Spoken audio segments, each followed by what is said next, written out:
Bonjour à tous, bonjour, bienvenue à ce module de sensibilisation.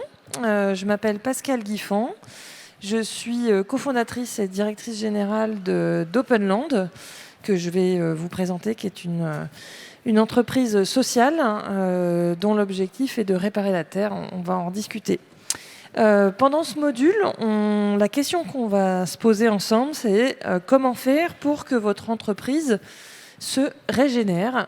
Comment est-ce qu'on se met sur ce chemin de la régénération. Donc on va en discuter ensemble 45 minutes. Je vous présenterai un peu qui on est, comment on fonctionne, quelques exemples, et puis évidemment, si on peut avoir quelques interactions avec la salle, c'est encore mieux. Surtout que je suis la dernière étape entre la fin de cette journée dense et l'apéritif. Donc accrochez-vous. Ça va vite passer. Hop. Alors, c'est quoi la régénération? Quand on parle de régénération, de quoi on parle? Est-ce que certains d'entre vous ont une idée? Qu'est-ce que ça vous évoque quand on parle de régénération? Rien, vous avez...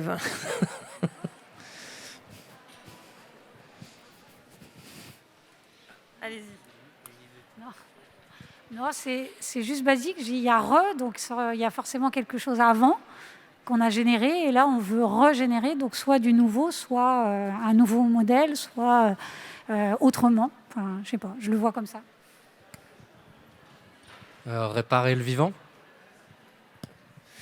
Super. Alors la mission d'Openland, c'est réparer la Terre, donc on est pas mal. Oui, est-ce que vous avez d'autres idées?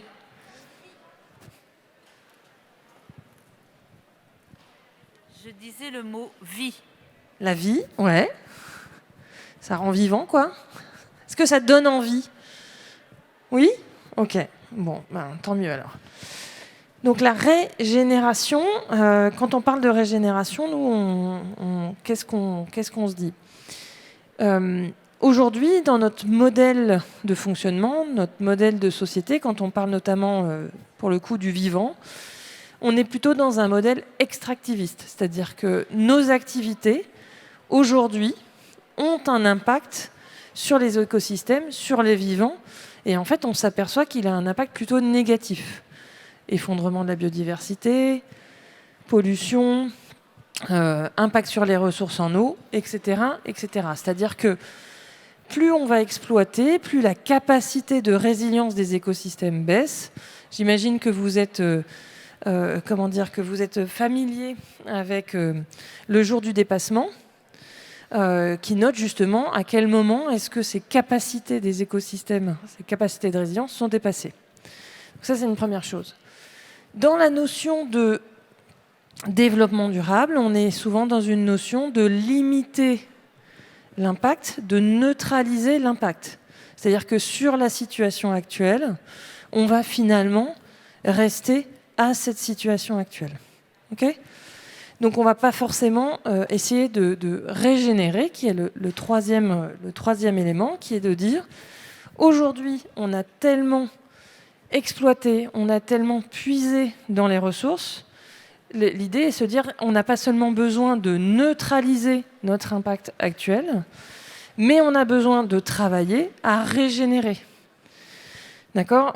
Et donc pas juste compenser, mais régénérer. Donc si on parle par exemple des stratégies carbone, par exemple, dans une stratégie carbone, vous allez avoir une stratégie d'abord de sobriété, parce que déjà on va éviter de trop utiliser d'énergie, hein, ça permet d'avoir moins d'impact quand même. On va avoir une stratégie liée au fait d'utiliser, puisqu'on a quand même besoin, vous vous levez le matin, vous dépensez de l'énergie, hein. Les premières calories que vous dépensez, que vous faites pour vous lever, donc le fait d'être là, vous dépensez de l'énergie, vous avez un impact. Donc comment est-ce qu'on réduit l'impact de cette énergie nécessaire? Et puis ensuite, vous allez compenser. Donc si je compense, je suis là. Okay, donc je compense mes impacts. Et encore sur le carbone, on est sur le même impact. L'idée de régénérer, c'est de se dire, je vais tenter dans mon activité, d'aller plus loin que la compensation. Je vous donne un exemple, c'est un exemple bien connu, certains d'entre vous le connaissent déjà sûrement. C'est la promesse, ou en tout cas la vision, qu'a l'entreprise Interface des dalles de moquette qu'ils produisent. La dalle de moquette, il y a plus sexy comme produit. Pourtant, ce qu'ils disent, c'est que eux, leur objectif, c'est que la dalle de moquette, elle n'ait pas un impact négatif, en tout cas sur la partie carbone, mais qu'elle absorbe du carbone. Ça veut dire quoi ? C'est-à-dire que vous, quand vous allez acheter votre dalle de moquette, vous allez compenser votre impact carbone. Vous voyez le truc, c'est-à-dire que j'achète un produit qui aide à régénérer une partie. Donc la régénération, c'est ça l'idée, c'est de dire sur certains sujets, comment je vais aller plus loin que juste neutraliser mon impact. Comment je vais aller plus loin que juste rester potentiellement en conformité aussi. Donc je vais aller régénérer, je vais aller plus loin. Quand on parle de ça, c'est un cap. Tu veux que j'enlève ? Est-ce que ça vous va si j'enlève mon masque ? Est-ce que j'ai le droit ? Ouais, c'est bon. Ça va me permettre de me régénérer plus vite en termes de respiration. Donc voilà, donc c'est ça quand on dit, c'est comment est-ce qu'on peut tenter finalement de réparer un peu les dégâts qu'on a faits, en gros. C'est un cap, c'est une ambition évidemment. Si on regarde à l'échelle globale ou même à l'échelle de certaines activités, ça peut paraître très utopique et très loin. L'objectif, c'est quand même de se poser ça comme ambition et ensuite de voir comment on s'attelle à le faire. En tout cas, nous, c'est ce qu'on a envie de faire. Pour pouvoir faire ça, ça veut dire quoi ? Ça veut dire que si on s'attelle à la régénération, il faut que dans les objectifs d'une organisation, d'une activité, le premier objectif, et en tout cas la question du vivant, soit qu'au cœur de cette activité. Donc ça veut dire, si je suis une organisation, c'est quoi aujourd'hui l'état de mes impacts et l'état de mes liens au vivant ? Ça, c'est issu de la nature. La télé aussi. On est tous liés à ça. On vit grâce à un certain nombre de services écosystémiques. D'accord ? L'air qu'on respire, etc., etc. Donc comment est-ce que on remet cette question du vivant, de la prise en compte du vivant, au cœur de nos modèles ? C'est la deuxième chose. Donc à Open Land, parce on s'est dit, ok, bon, alors l'économie régénérative, très bien. Est-ce qu'on essaye de poser quelque chose ? Alors on n'est pas des chercheurs, on est plutôt des praticiens. Mais on s'est dit, voilà, nous, dans notre vision de l'économie régénérative, il y a 3 axes qui sont évidemment essentiels et qui sont importants à regarder ensemble. Ce sont les aspects liés au climat, à la biodiversité, aux ressources. En gros, le capital naturel. Aujourd'hui, quand on parle de climat, on ne peut pas parler de climat sans parler de biodiversité. Parce que qu'est-ce qu'il va falloir qu'on fasse dans les années qui viennent ? Il va falloir s'adapter, en fait, au changement climatique. Et dans les processus d'adaptation, il y a un aspect qui est très important, que sont les solutions fondées sur la nature. Donc la biodiversité et le fait de non seulement déjà protéger ce qui reste pour essayer de compenser le carbone qu'on émet, première chose, mais deuxième chose, sur l'adaptation, la partie biodiversité est très importante. Même chose, si vous faites votre bilan carbone, il va falloir vous pencher aussi sur les ressources que vous utilisez. La question des ressources, de la sobriété, elle n'est pas uniquement sur l'énergie, elle est aussi liée à ce que vous faites. Donc ça, c'est pour nous le fait d'avoir cette vision systémique sur ces 3 enjeux. Sachant que sur ces enjeux, on a des niveaux de maturité qui sont très différents, suivant les secteurs, suivant les filières, suivant les outils. Par exemple, le bilan carbone est un outil de diagnostic bien utilisé. Les outils d'évaluation de votre impact biodiversité, c'est un peu plus compliqué aujourd'hui. On en a, mais ils sont un peu plus complexes à utiliser. Et sur les ressources, on a le design circulaire, on a des choses qui existent, qui sont assez variées, mais qui peuvent vraiment être faciles à mettre en œuvre. Pour autant, quand on regarde ces enjeux de régénération qui sont liés au capital naturel, il y a aussi le capital humain. Et pour nous, il y a 3 choses qui sont essentielles aujourd'hui pour atteindre justement cet objectif de l'économie régénérative. C'est la question de la relation et du sens au travail. Est-ce que aujourd'hui, lorsque vous avez un salarié qui rentre dans votre organisation, s'il part dans les 5 ans, dans quel état est-ce qu'il part ? En burn-out, crevé, sans plus trop savoir quel est son métier, Ou est-ce qu'il repart en ayant vécu une aventure qui l'a enrichi, qui lui a permis de s'épanouir professionnellement avec des nouvelles compétences et même si effectivement il a envie de faire autre chose que de bosser avec vous encore 5 années, qui reste quelqu'un qui a un lien fort à l'aventure qu'il a vécue. Ça, c'est une première chose. C'est-à-dire que la question de la régénération, elle s'applique aussi à nous. Comment est-ce qu'on prend soin dans nos relations de travail? Il y a la question du sens aujourd'hui. Plus de 50% des Français, enfin des travailleurs aujourd'hui français, ne trouvent pas de sens à leur métier. Avec le nombre d'heures qu'on y passe, je ne trouve pas que ça soit très très régénérant. Voilà. Et la dernière question, c'est la question de l'organisation. Pour pouvoir se développer, pour pouvoir s'épanouir, se former, acquérir de nouvelles compétences, quel type d'organisation du travail, on a besoin? Quel niveau de responsabilisation, d'autonomie, etc., etc. Donc ça fait référence plus à des systèmes sur les questions, par exemple, d'entreprises libérées, enfin, ou de divers modèles de gouvernance d'entreprise. Et puis, comment est-ce qu'on va faire rentrer dans l'entreprise, et ça c'est l'autre point sur les communs et les coopérations, comment est-ce qu'on va faire rentrer dans l'entreprise les parties prenantes de cette entreprise? Dans le développement durable, dans la RSE, la question des parties prenantes, du dialogue avec les parties prenantes, elle est essentielle. Nous, on pense qu'elle est d'autant plus essentielle que l'organisation, parce que si on veut régénérer, elle doit participer à des communs. Par exemple, si vous êtes une organisation qui dit bah voilà, moi sur le carbone, j'ai envie de faire quelque chose, vous allez dire je vais contribuer à la neutralité carbone. La neutralité carbone, c'est quelque chose qui se calcule, qui est posé. Il y a des stratégies qui sont posées au niveau mondial, au niveau français, etc. L'idée, c'est pas de faire dans votre coin votre truc sans prendre en compte la réelle contribution à une trajectoire qui est une trajectoire commune, collective.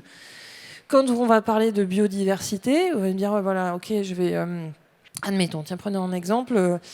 Génial, j'ai décidé de mettre des ruches sur mon site.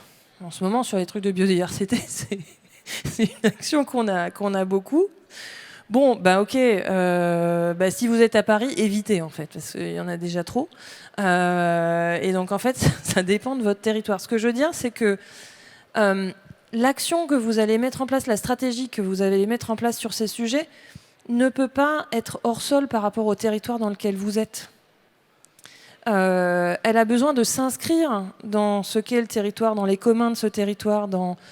Typiquement, vous n'allez pas, si vous êtes une papeterie par exemple sur le bassin Adour-Garonne, eh bien vous êtes bien au courant des arrêtés préfectoraux, des pressions sur la ressource en eau, etc. parce que vous les vivez chaque jour. Et donc, si vous n'avez pas vous avez bien avoir à un moment une contrainte de réflexion à votre processus de production, et vous ne pouvez pas prendre des décisions qui soient en dehors de ça. Donc la question de la coopération et du commun, elle est hyper importante si on veut être vraiment juste aussi sur cette question d'impact. Et enfin, la question de la résilience économique et de la solidarité. Quand on parle de chaîne de valeur aujourd'hui sur une organisation, on parle souvent de chaîne de valeur multilocalisée. On a en ce moment la grande tendance du Made in France, on ramène tout en France, etc. Bon, ok, effectivement, il y a certaines activités, il est sûrement mieux d'avoir des circuits courts. Mais dans d'autres cas, ça ne sera pas possible. À moins que vous arrêtiez de boire du café, ce qui peut être un choix également. Mais aujourd'hui, la plupart des organisations ont des chaînes multilocalisées. Et la question de savoir, et dans les choix que je fais, qu'est-ce que je soutiens en termes d'impact écologique et d'impact social? Qu'est-ce que je soutiens ici?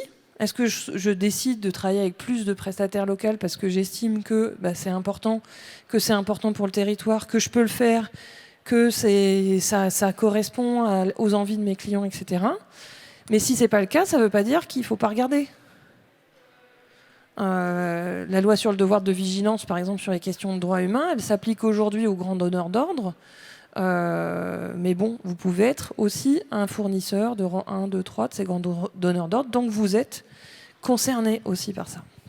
Donc cette question, c'est ce qu'on vous présente là, c'est vraiment un cadre d'analyse qui nous aide ensuite à aller plus loin, et encore une fois, on n'est pas des chercheurs, on est plus des praticiens, donc on part de notre expérience et de ce qu'on a fait. Mais l'idée, c'est de se dire ça, c'est de regarder sous ce prisme comment est-ce qu'on va regarder justement l'activité de l'organisation. Et surtout, se fixer des objectifs mesurables. Donc nous, on a 4 axes d'objectifs mesurables qui sont importants pour nous. Climat, énergie, biodiversité, sobriété et circularité des ressources, et la transformation des métiers et de nouvelles filières. Parce qu'en fait, notre point, c'est de dire, cette question de la régénération, cette question de la transformation nécessaire, en fait, elle doit être faite avec le corps social, avec les personnes, avec les parties prenantes qui composent les filières, les écosystèmes et les organisations. Je ne suis pas spécialiste de tous les métiers. Ça n'est pas mon expertise. Chacun va avoir des questions à se poser sur son métier, sur la façon dont il le pratique aujourd'hui, et qu'est-ce qu'il doit changer pour justement que ce soit plus régénérateur, qu'il contribue à aller vers une économie qui régénère. Et ça demande quoi ? Ça demande de se poser pas mal de questions. Ça va demander aussi, peut-être potentiellement, d'arrêter certaines choses, de renoncer à certaines choses, et ça, c'est pas simple. Et puis, d'innover, de créer, d'engager de nouvelles choses, et ça, c'est quand même beaucoup plus sympathique. En tout cas, enfin, moi, je trouve.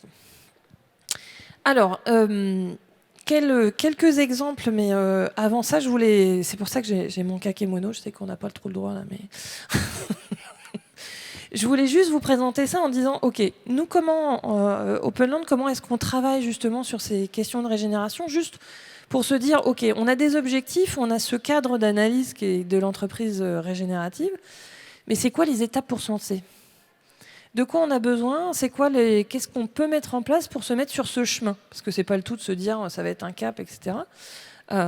Et en fait, nous, on a travaillé un parcours que je vais vous illustrer par quelques exemples, en se disant, on a besoin que ce soit le plus inclusif possible.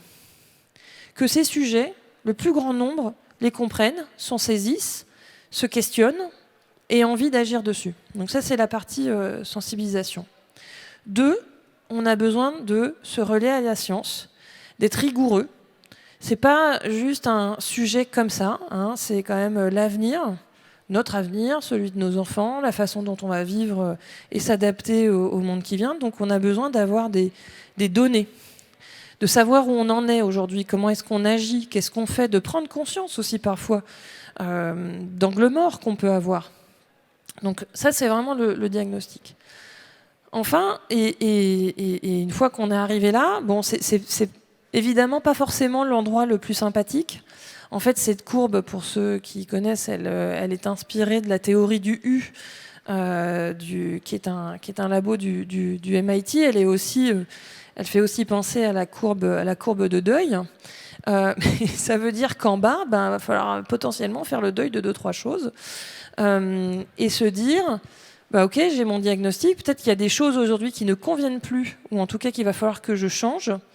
Et là, il va falloir travailler à sa stratégie d'impact. Dans beaucoup de travail stratégique, comme ça, on est dans le diagnostic, et puis une fois qu'on a le diagnostic, on va se dire, OK, génial, il y a les bonnes pratiques, on va se mettre la stratégie, etc. Nous, ce qu'on inclut dans la stratégie d'impact, c'est aussi la possibilité de faire un scénario de transition pour l'organisation. Parce qu'on pense que ces sujets, ils vont pas être uniquement... Enfin, quand on parle de régénération, moi, quand je parle de régénération, je ne vois pas derrière des mégawattheures ou des mètres cubes. Voilà. Moi, ma perception, c'est plus un truc assez joyeux, plutôt beau, et qui donne envie de... Voilà. Et en fait, cette dimension aussi émotionnelle, de l'engagement, de l'imaginaire aussi, on a envie de la convoquer dans cette méthodologie parce qu'elle nous est importante et elle nous paraît être un moteur justement de l'engagement, de la créativité, de l'envie dont on a besoin quand on veut justement se régénérer ou en tout cas bouger. Sur ce point d'ailleurs, comme on s'applique les recettes qu'on prône à notre propre organisation, je vous invite à aller faire un tour sur l'île de Nantes, à l'angle de la rue de la Tour d'Auvergne et de la rue de l'Île Mabon, on a notre tiers-lieu. Et vous verrez que Les murs ont une fresque, et cette fresque, c'est notre vision un peu poétique de Nantes en 2050 qui aurait réussi sa transition écologique. Donc voilà, n'hésitez pas à aller y faire un tour, et si vous voulez en savoir plus sur l'expo, c'est aussi disponible. Et voilà, comment est-ce qu'on porte un récit qui va au-delà pour ensuite, finalement, construire les petits cailloux, se mettre sur le chemin en se disant c'est quoi les étapes dont je vais avoir besoin, c'est quoi, qu'est-ce que j'arrête, qu'est-ce que j'ai besoin de développer comme nouvelle activité, quelles sont les compétences dont je vais aussi avoir besoin pour pouvoir me muscler sur ce sujet, parce que voilà, il y a des sujets un peu complexes, il faut se former, c'est comme tout. Et puis surtout, comment ensuite je vais pouvoir éco-concevoir des projets, des services, et pas uniquement des produits. Donc on applique finalement le concept d'éco-conception également au projet, en ouvrant un petit peu ce sujet, en se disant from scratch, comment est-ce que je vais travailler là-dessus. Alors quelques exemples, parce que je suis un peu longue.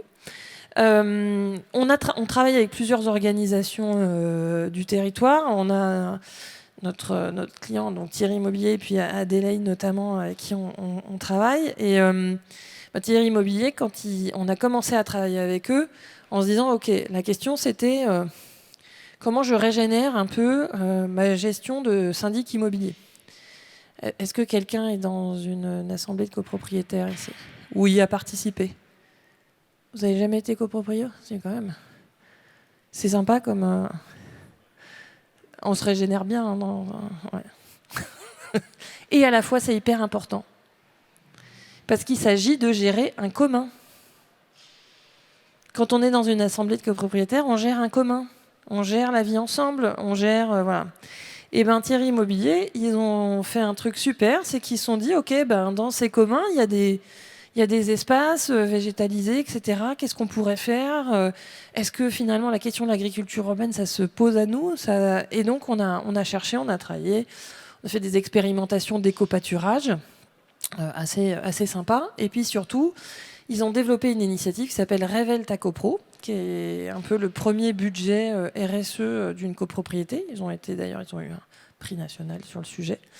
Mais du coup, ça a permis quoi? Ça a permis à des collectifs d'habitants de se poser des questions de qu'est-ce qu'on met ensemble sur notre copropriété, qui est une échelle, l'échelle de la copro, pour travailler justement aux mobilités, etc. Donc, participer à la régénération peut-être de leurs liens, et puis surtout de ces sujets au sein de la copropriété. Donc, c'est un chemin.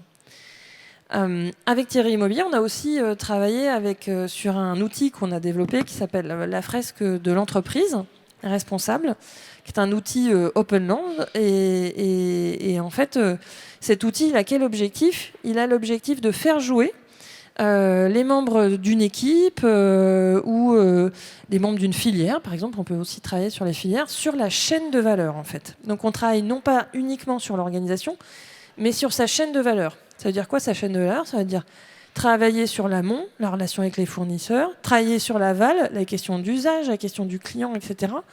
Donc avoir une vision plus élargie aussi de sa capacité d'influence.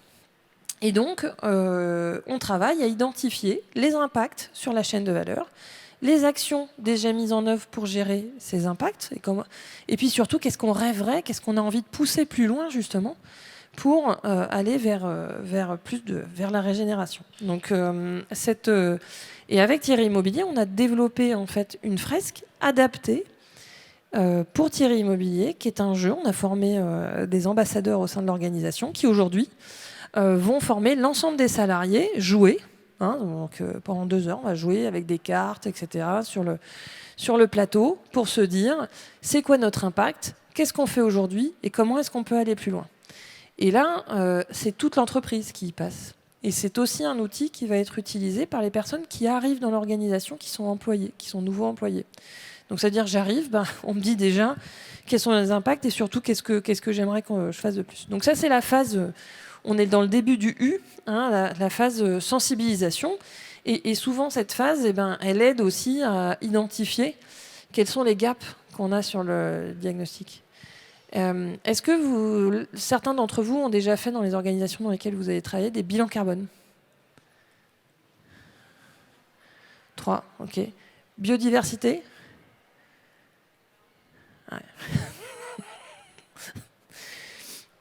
Bon, vous voyez, souvent, en fait, le diagnostic, on a parfois des choses un peu qualitatives. Le truc, c'est de pousser, d'aller voir qu'est-ce qui nous manque comme données, comment est-ce qu'on peut aller plus loin, comment est-ce qu'on peut un peu préciser.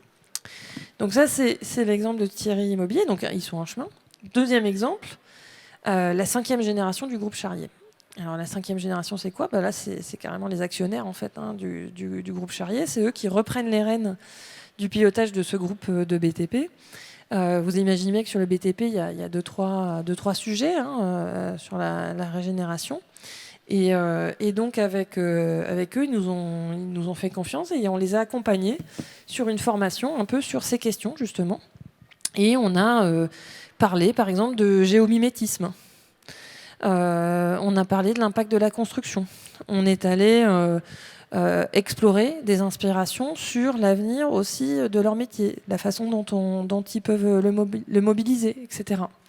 Comment est-ce que cette organisation, qui déjà fait pas mal de choses et est déjà bien impliquée sur les questions de RSE, va pousser ce sujet ? Et le fait que ce soit une entreprise aussi familiale, ce sont des personnes qui ont à cœur de pousser leur organisation dans le long terme. Comment est-ce que, dans le long terme, je m'assure que mon organisation, dans 15 ans, si vous ne prenez pas en compte ces enjeux, à votre avis, comment elle fonctionne, votre organisation ?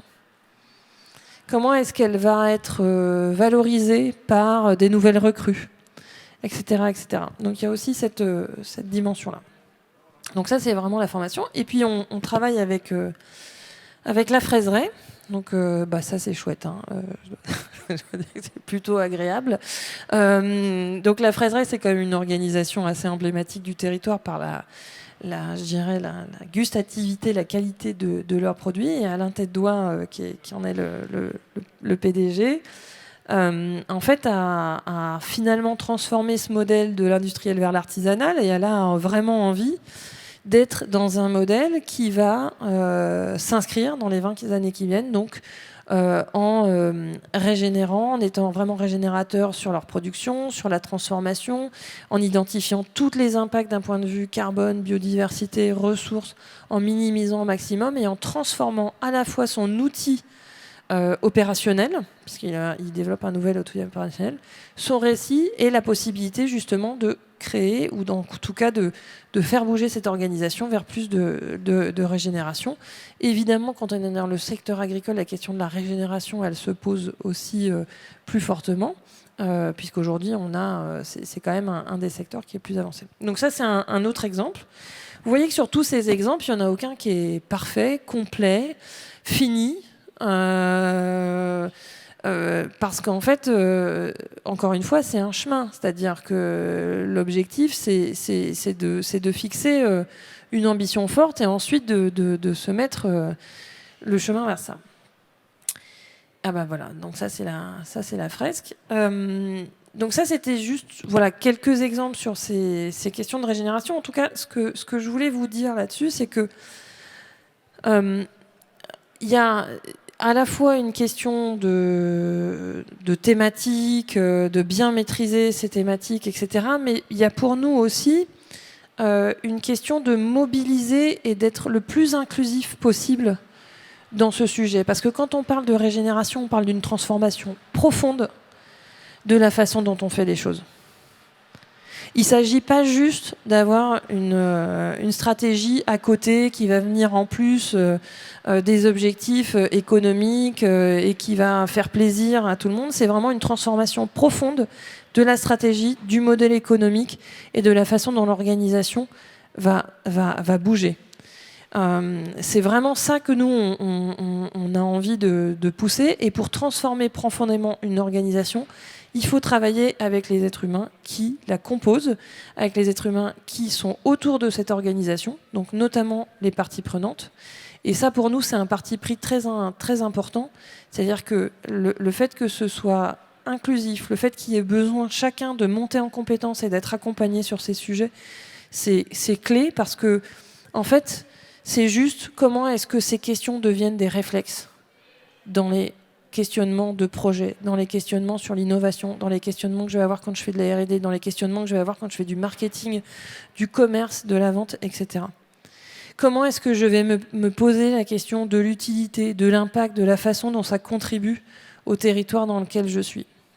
Et en fait, c'est finalement un accompagnement qui va plus vers un changement de culture qu'uniquement un changement d'outils ou un changement de cadre d'analyse ou de compétences techniques. Et en fait, c'est ça que je voulais partager avec vous. Donc, comment est-ce que l'entreprise, elle se régénère ?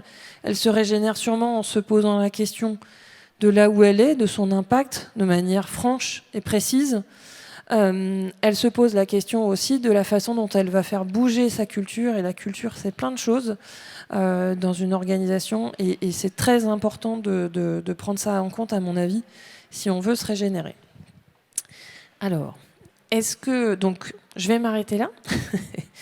Parce que, comme on disait tout à l'heure, je suis votre dernière étape avant la pause. Et puis, je vais faire tourner le micro si vous avez des questions, des réactions, peut-être des partages d'organisations qui, pour vous, sont sur ce chemin et qui peuvent intéresser, moi m'intéresser, ça c'est sûr, et puis intéresser d'autres personnes dans la salle. En tout cas, je vous remercie pour votre attention et je fais passer le micro.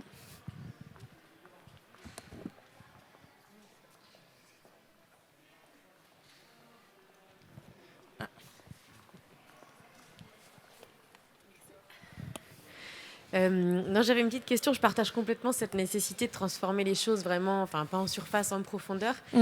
Et finalement, comment une entreprise qui vient vous voir et qui a envie d'aller, en tout cas de tendre à ça, comment est-ce que lui va pouvoir savoir qu'il va vers ça ? Il y a tellement de choses qu'on propose en accompagnement, on peut s'y noyer. Enfin, je veux dire, du coup, est-ce qu'il y a des choses que vous recommandez sur justement les bons choix stratégiques pour aller vers cette transformation en profondeur ? Les bons choix stratégiques, je pense qu'il y a plusieurs éléments. Ça va vraiment dépendre de l'entreprise, mais une entreprise, par exemple, qui n'est pas prête à discuter de ce sujet avec l'ensemble de ses salariés, ça me paraît déjà un problème. Parce qu'en fait, je pense qu'on vit tous individuellement une forme de dissonance cognitive entre ce qu'on veut faire à la maison, machin, les questions qu'on se pose, les dilemmes. Ce qui ne s'agit pas juste d'être moral, quoi. Je veux dire, des dilemmes, on en a tous. Donc, déjà d'ouvrir la discussion et la sensibilisation sur ce sujet, pour moi, c'est déjà quelque chose de très important. Parce que pour le coup, ça permet aussi de sentir où en sont les membres, justement, enfin les salariés ou les membres de l'organisation. Donc ça, c'est un premier point. Le deuxième point, c'est la question quand même des dirigeants, de l'authenticité et de la conviction dans la démarche. Voilà la raison, et nous, ça va être aussi une question qu'on va poser. C'est quoi qu'est-ce qui fait qu'aujourd'hui, vous vous posez cette question ? Est-ce que c'est uniquement une contrainte réglementaire ? Et à ce moment-là, nous, on n'a pas de labellisation, on n'est pas, c'est pas notre, on n'est pas là-dessus, quoi. Ou uniquement une demande de reporting. Moi j'ai été en poste de développement durable, je sais ce que c'est que le reporting, le temps que ça prend, etc. Pour moi, c'est important, ça fait partie du sujet, mais ça ne doit pas être le premier.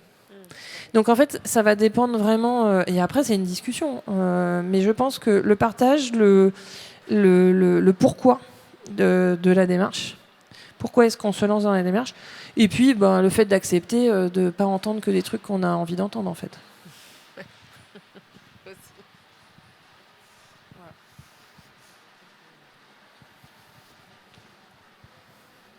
Bonjour et merci pour cette présentation. Là, en bas de la courbe, il y a la stratégie d'impact. Et du coup, pour les stratégies d'impact, je suppose que vous avez des indicateurs qui sont spécifiques à la régénération, qui sont peut-être différents de ceux qui existent actuellement. Est-ce que et comment vous arrivez à les faire accepter par les dirigeants ? Et déjà, peut-être comment ils sont différents, ces indicateurs ? Et après, je sais pas, est-ce que ça arrive à adhérer dans l'entreprise ? Est-ce que vous avez des retours d'expérience très positifs, des mesures sur ces impacts, sur ces indicateurs ?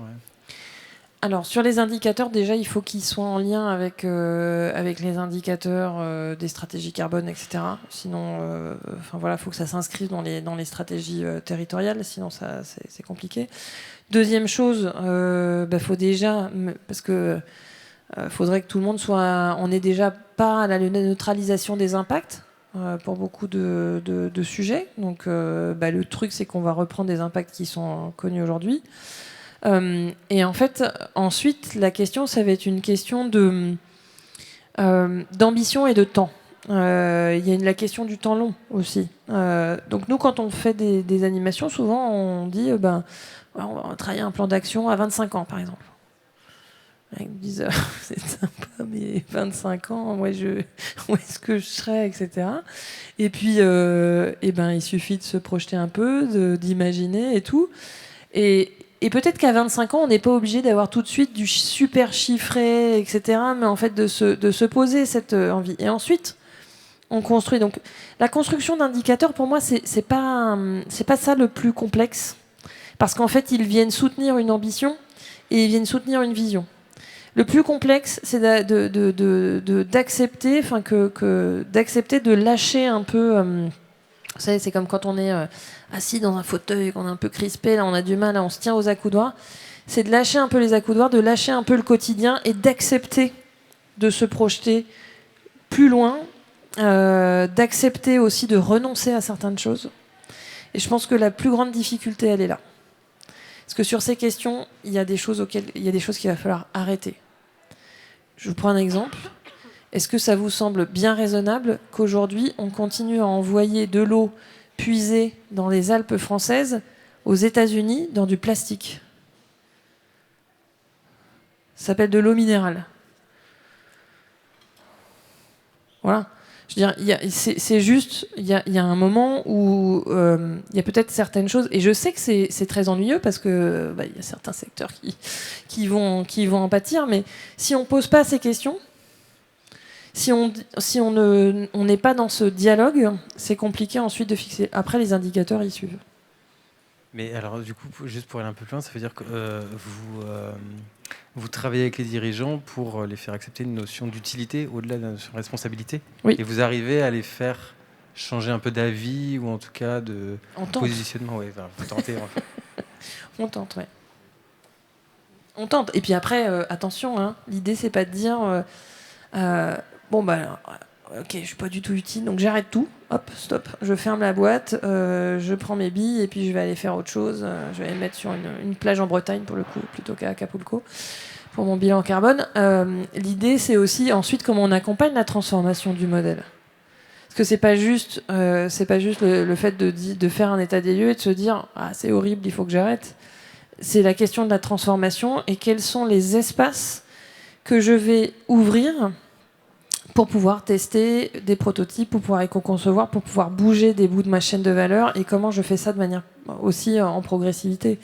Parce que derrière, il y a des responsabilités, il y a des salariés, etc. etc. Mais oui, l'objectif, c'est d'aller sur ces sujets, bien sûr. Bien sûr. Bon, puis si on est mal reçu, tant pis. Nous, on est là, on est vraiment là pour notre mission, pour le coup. Donc, c'est pas grave.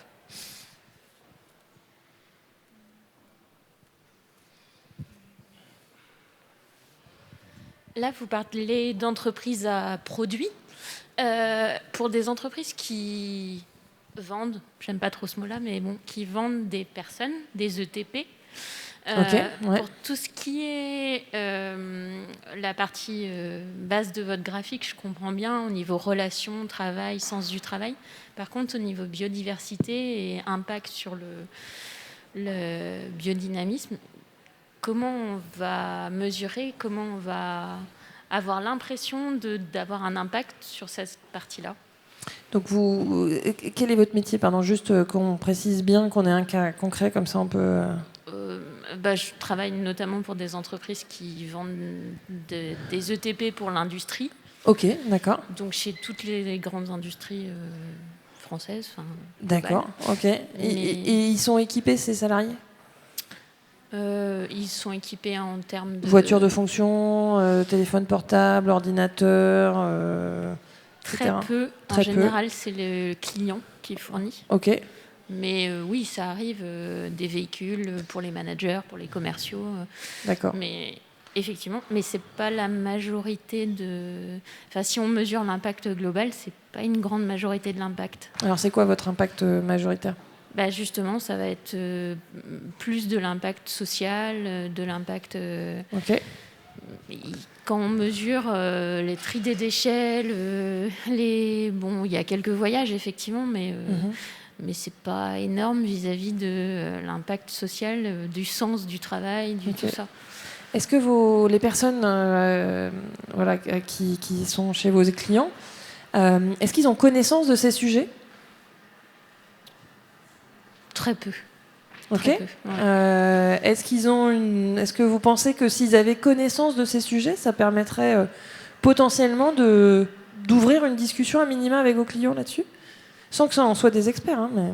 Je pense que déjà, s'ils réalisaient qu'ils appartenaient pas aux clients, ça serait déjà une première étape bien avancée. Ah, donc c'est la relation à votre entreprise là que vous soulignez, c'est ça ? Alors, pas particulièrement D'accord. de mon entreprise, mais de toutes les entreprises sous-traitantes. Quand ça fait 20 ans que vous travaillez, pour pas citer, pour Airbus, pour Naval Group, pour machin, Ok. et que vous passez de sous-traitant en sous-traitant, vous êtes herbusien, vous n'êtes pas sous-traitant. Ok. Hormis le CE qui va avec. Et pardon, mais quel problème ça pose pour vous, en fait ? De ne pas avoir une cohérence dans votre entreprise, de ne pas avoir des gens qui vont travailler pour votre entreprise, qui vont se sentir appartenant à votre entreprise.